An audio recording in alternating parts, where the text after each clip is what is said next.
All right, so I had to realize something. You guys can't read my handwriting because I can barely read it. So I'm gonna go ahead and explain what we were talking about yesterday. So we were talking about philosophy and faith, and some people think that both things can't happen. If we break down the word philosophy, let's get the Greek translation. Philo means love. Sophi means wisdom. Break down that together. We're lovers of wisdom. Raise your hand if you're a lover of wisdom. I think I can see you through the screen. The philosophers that we know of, Aristotle, Socrates, Plato, Stoic dude, I think it's Cicero. Yeah, all these different guys were always searching for wisdom, searching for answers, but they always were left at a dead end every time. When we read James chapter 1, 5 through 7, meet me there, it says, if you need wisdom, ask our generous God and he will give it to you. He will not rebuke you for asking, but when you ask him, be sure that your faith is in God alone. Do not waver, for a person with divided loyalty is as unsettled as a wave of the sea that is blown and tossed by the wind. Such people should not expect to receive anything from the Lord.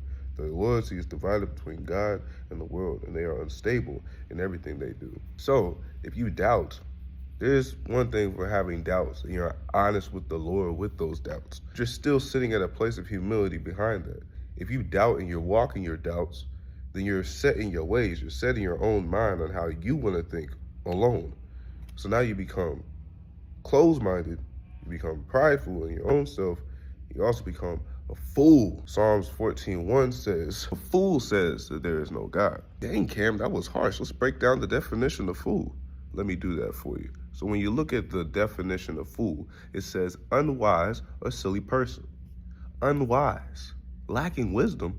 Wait, so if I'm a philosopher, I'm somebody that's trying to seek after wisdom, meaning I'm seeking outside of myself. I'm not foolish if I do that. But I'm foolish if I lack wisdom, if I lack to even seek after answers, if I don't become open-minded and become more closed-minded in myself. If I don't seek after the one that possibly can give me those answers. C.S. Lewis, the person that created The Lion, the Witch, and the Wardrobe, or Narnia, if you know what I mean, he says, human history is the long, terrible story of man trying to find something other than God, which will make him happy. Bro, you've been trying to seek after the stuff over and over again. You haven't found no sort of satisfaction. All of us humans alike are searching for satisfaction. That is just a normal thing.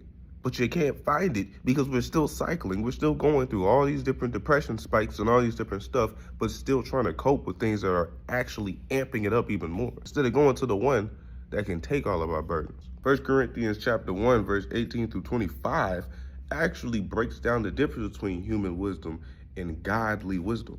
Follow along. The message of the cross is foolish to those who are headed for destruction, but we who are being saved know it is the very power of God. As the scriptures say, I will destroy the wisdom of the wise and discard the intelligence of the intelligent. So where does this leave the philosophers, the scholars, the world's brilliant debaters? God has made the wisdom of this world look foolish. Since God in his wisdom saw to it that the world would never know him through strictly human wisdom, he has used our foolish preaching to save those who believe. It is foolish to the Jews who ask for signs from heaven, and it is foolish to the Greeks who seek human wisdom. So when we preach that Christ was crucified, the Jews are offended and the Gentiles say it's all nonsense. But to those called by God to salvation, both Jews and Gentiles, Christ is the power of God and the wisdom of God.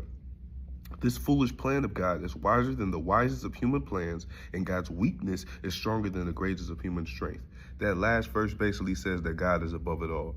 Even at his weakest, when he's never weak, he's still stronger than everything on this earth. Even at his lowest of slowness, he's never slow. He's always quick. He's always a genius.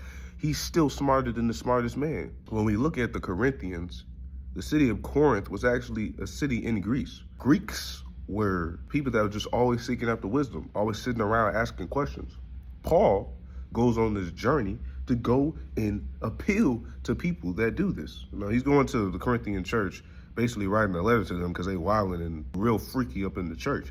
But a lot of them also are leaning on a lot of different philosophies that are steering them away from the truth.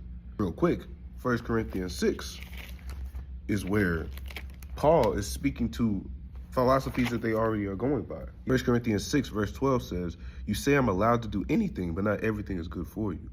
That is one of the philosophies used, that you are allowed to do anything. And even though I'm allowed to do anything, I must not become a slave to anything.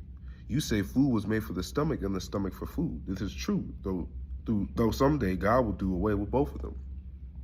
He's literally speaking to both of the philosophies that they have. You say I can do everything, or food is made for the stomach. If you just go off strict human wisdom for that, yes, you can do anything, but there's always going to be a consequence. I can literally beat somebody up on the street right now, but you know the consequence of that? Battery and assault. Amen? But I'm not doing that. There's wisdom that comes with that. I have to seek after wisdom. I have to seek after God, who literally gives me discernment and wisdom in order for that to happen. I hope that you get the scoop of what I'm getting down, picking up what I'm putting down. But just note this last thing, John 14:6. Jesus says he's the way, the truth, and the life. No one can come to the Father except through him. The Father is the giver of wisdom. How can you get to the giver of wisdom? By following the way, the truth, and the life. Amen? Come on, philosophers. Follow Christ. Amen.